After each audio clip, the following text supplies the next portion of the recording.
Olá, eu sou a Cássia e junto do Felipe eu vou falar um pouquinho sobre o processo de simulação do craqueamento do petróleo. O craqueamento do petróleo é um processo fundamental na usina de petróleo e gás que visa a quebra de moléculas complexas em produtos mais leves. Esta apresentação é uma simulação deste processo abordando resultados ideais da Baía de Santos no mês de setembro.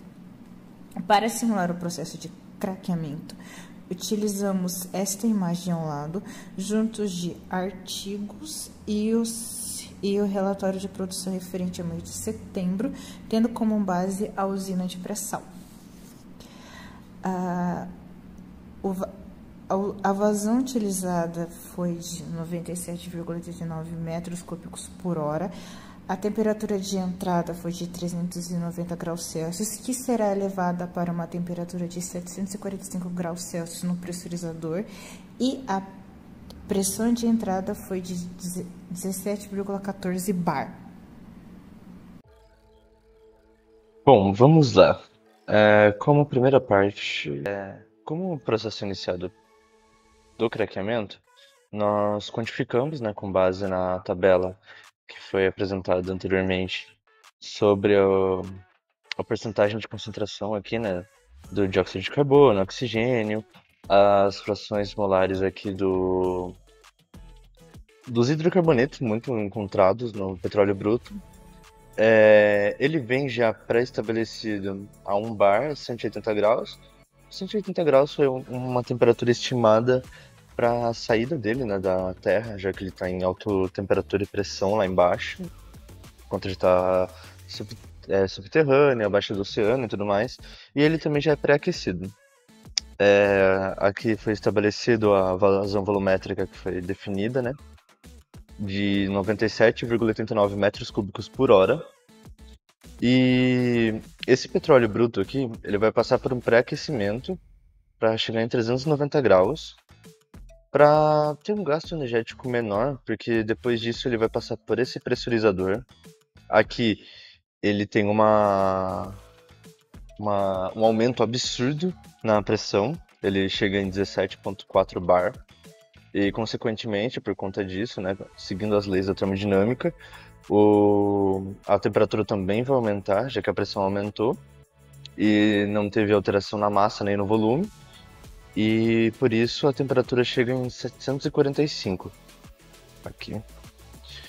Aí aqui entra a parte de destilação do petróleo. Vocês podem ver aqui que é uma parte bem extensa. E o que acontece? Cada parte desse daqui vai ser uma representação de como seria um prato de destilação. Então aqui a gente coloca no prato 1, ele está entrando a 745, e aqui nós colocamos uma simulação ideal, não é a simulação real, mas idealizando de que vai sair 100% de nonano octano, que daí vai ser a fração que vai sair parafina, o piche, é uma fração mais densa. Então aqui a gente vai ter uma vazão, então aqui sai a parafina. Se a gente vir aqui no compound amounts, a gente vai ver 100% do octano e do nonano também. É que aqui ele não está descendo. Só vir em results aqui. Então aqui a gente vai ver a fração mássica do nonano, do octano. Aqui a gente tem os dados dele, então tá 745 graus, tá 17,4 bar. E aqui a gente já vê que tem uma mudança na vazão mássica, porque não é toda a fração de entrada, né? A gente teve uma separação aqui. Então, para chegar para o próximo prato, na destilação, naturalmente, por conta de troca de calor ali e tudo mais, cada prato vai ter uma temperatura menor, considerando de baixo para cima. Então, para representar isso, eu coloquei um cooler aqui. Ele vai ter uma queda de pressão de 5 bar, vai ser 100% de eficiência, e ele vai reduzir para 500 graus. Então, aqui a alimentação do segundo prato, ele vai entrar já numa pressão menor, que vai ter um alívio, né, de um prato para outro por conta de queda de temperatura, e a temperatura vai ficar 500 graus. Então aqui a gente vai ter a saída do que seria o diesel bruto e algumas outras frações mássicas. seria o heptano e o hexano. E também tem a vazão volumétrica deles aqui. E novamente, como eu falei, para representação de cada prato, a gente vai ter um cooler para representar essa queda de temperatura, que é a parte principal da destilação. Você ter essa transferência de calor entre fluidos para ter uma alteração na concentração dos componentes que você vai encontrar ali. Então aqui a gente reduziu para 300 graus, reduziu mais 3 bar de pressão. Aí aqui vai sair a nafta e um pouco de gasolina. É uma fração bem simples, aqui é uma representação bem simplificada. E aqui novamente a gente reduz a 100 graus. Aqui sai a nafta, onde sai a gasolina. Aqui sai a gasolina e um pouco de gasóleo, né? Seria um pouco de uma mistura de gasolina e diesel. E aqui ainda um pouco de gasolina e a nafta.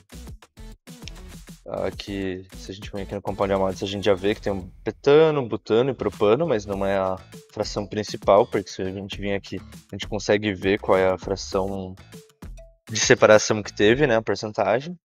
Aí aqui a gente chega no prato que representaria o topo, que é a saída do GLP. Aqui a gente tem um compound amounts, que o GLP é composto principalmente de butano e propano, e alguns gases residuais, que aqui vai ser o etano, o metano. A gente vai ter uma fração de sobra de outros componentes. A gente vai ter a saída de dióxido de carbono, de oxigênio, nitrogênio. Então, como o próprio nome já fala, toda a saída de resíduo. Isso aqui, como eu falei inicialmente, é apenas uma representação de como seria o processo de destilação do petróleo. A gente tem aqui no software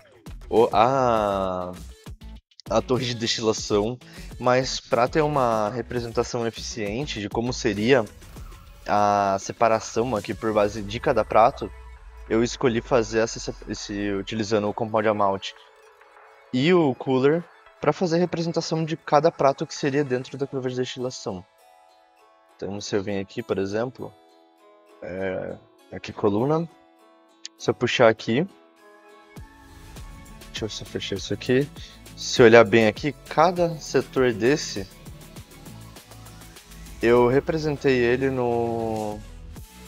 na minha simulação, utilizando um separador de componente e um cooler para fazer o resfriamento, que é a principal função do destilador. Excluir esse aqui. E foi basicamente esse nosso projeto. É uma representação muito simples, apenas para fins explicativos, não aplicaria isso numa empresa, seria uma outra aplicação, mas só para representar realmente como funcionaria essa separação de cada hidrocarboneto dentro da torre de destilação dentro do processo de craqueamento catalítico do petróleo.